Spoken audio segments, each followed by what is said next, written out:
Hi friends welcome to Dima's blog and kitchen channel. आशा करी तुम्हारा सबाई भालो आछो। हाँ आमी किन्तु खूब भालो आछि।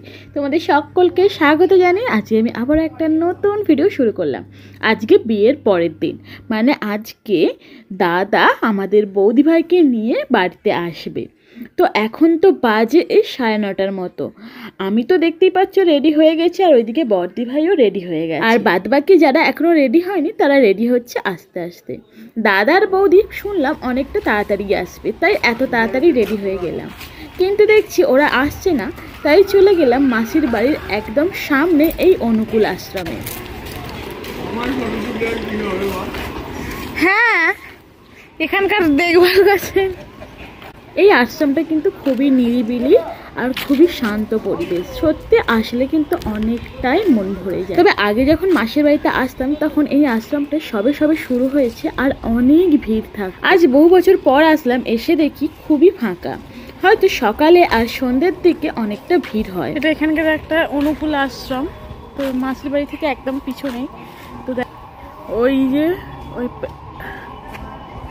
ওইখানটায় হচ্ছে যে মাসির বাড়ি আর এইখানটায় হচ্ছে যে এই আশ্রমটা আছে। তো এখন বর বউ কেউ আসেনি, তাই আমরা এখানে একটু ঘুরতে এসেছি। অনুকূলের আশ্রম এটা। আশ্রমের দেয়ালে দেখে অনেক বোর্ড টাঙানো আছে, তাতে কিন্তু অনেক মূল্যবান মূল্যবান কথা লেখা আছে, যেগুলো সত্যি আমাদের জীবনে চলার জন্য খুবই কাজে দেয়। এইগুলো যদি আমরা সত্যি মেনে চলি আমাদের জীবন কিন্তু অনেকটা এগিয়ে যাবে। মানে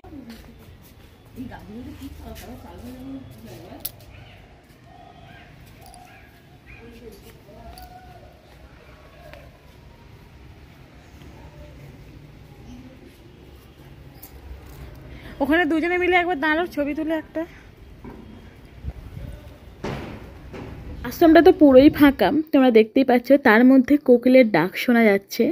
আমরা তিনজনে মিলে এখানে প্রায় 2 থেকে 3 ঘন্টা গল্প করে কাটিয়ে দিয়েছি।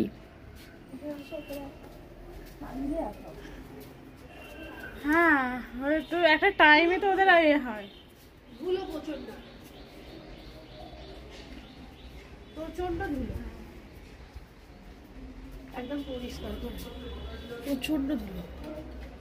আজকের এই ভিডিওটার মধ্যে হয়তো সেরকম কোনো কিছুই নেই, কিন্তু জায়গাটা আমার এতটাই ভালো লাগলো তাই তোমাদের সাথে শেয়ার করা। আসলে জীবনের প্রতিটা মুহূর্তে তোমাদের সাথে শেয়ার করি, তাই এটাও শেয়ার করলাম। যদি ভিডিওটা ভালো লাগে তবুও একটা লাইক আর কমেন্টের আশায় রইলাম। তো দেখা হচ্ছে পরবর্তী নতুন ভিডিও, মানে বর আর কনের বরণের ভিডিও। তো সেটা কিন্তু কেউ মিস করো না। তো আজকের মতো টাটা, বাই বাই।